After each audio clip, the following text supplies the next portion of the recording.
जागीर नहीं, ये देश हमारा है।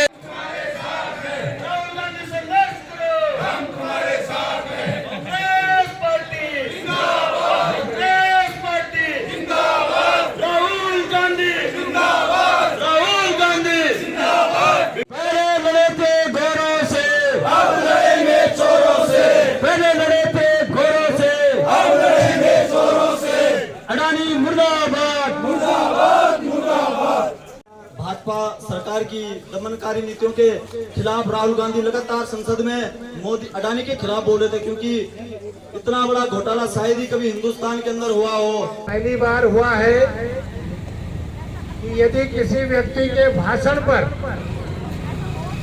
2 साल की अधिकतम सजा उस व्यक्ति को दी जाती है जो बड़ा क्रिमिनल हो, जो लगातार ऐसा कार्य करता हो, जो 420 करता हो, लेकिन जब वो जो व्यक्ति कोर्ट में जाता है, पहले हाई कोर्ट जाता है कि साहब इसको स्टे कर दीजिए, और उसके बाद जब लगता है कि मॉरिशस से 20,000 करोड़ रुपए अंबानी के खाते में हवाला के माध्यम से आता है, राहुल गांधी पार्लियामेंट में पूछते हैं कि मोदी जी जवाब दो, ये पैसा किसका है, ये पैसा कहां से आया है, ये पैसा किसने दिया है।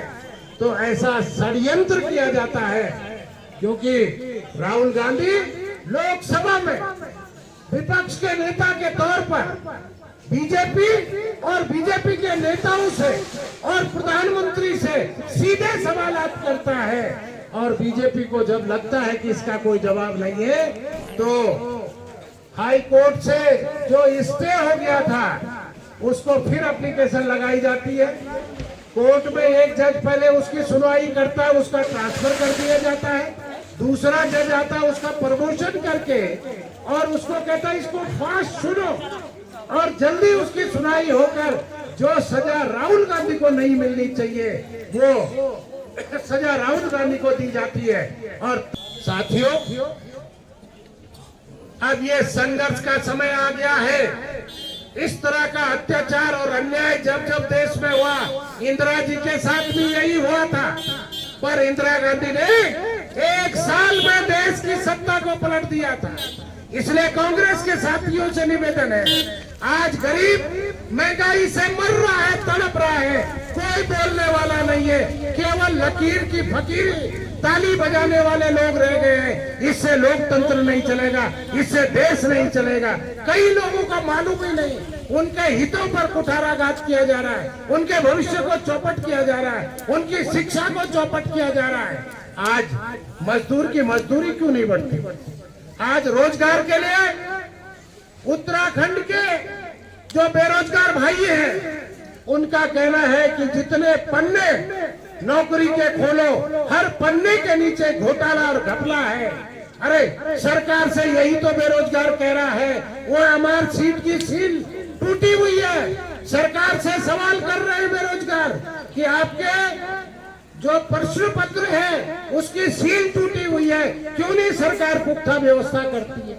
अरे जितनी परीक्षाएं हो रही है, सरकार अपनी पीठ खुद ही थपथपा रही है कि हमने नकल विरोधी कानून बना दिया। अरे नकल विरोधी कानून के बाद फिर भी गड़बड़ी होती है।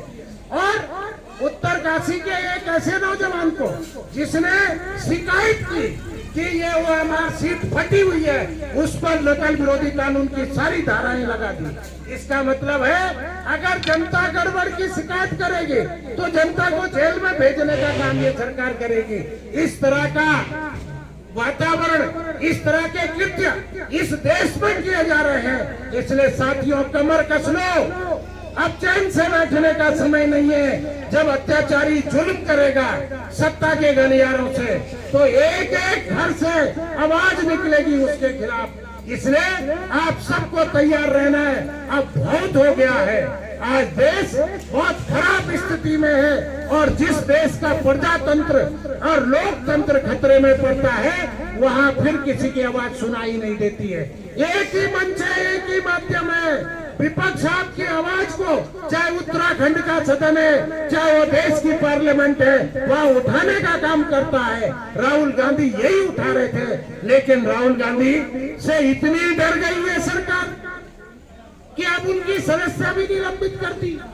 उनको ऐसे केस में फंसाया जा रहा है कि देश में जो प्रचंड बहुमत की सरकार है, जिसको जनता ने सिर आंखों पर बिठाकर बहुमत दिलाया, वो सत्ता के मद में राहुल गांधी जी के साथ जो अत्याचार अन्याय हो रहा है, जो लोकतंत्र का गला घोटा जा रहा है, जो प्रतिशोध की पराकाष्ठा है, इन सब के खिलाफ लोकतंत्र बचाने के लिए आज हमने मशाल जुलूस लमगांव बाजार में निकाला है और ये क्रम निरंतर अलग अलग जगहों पे चलता रहेगा।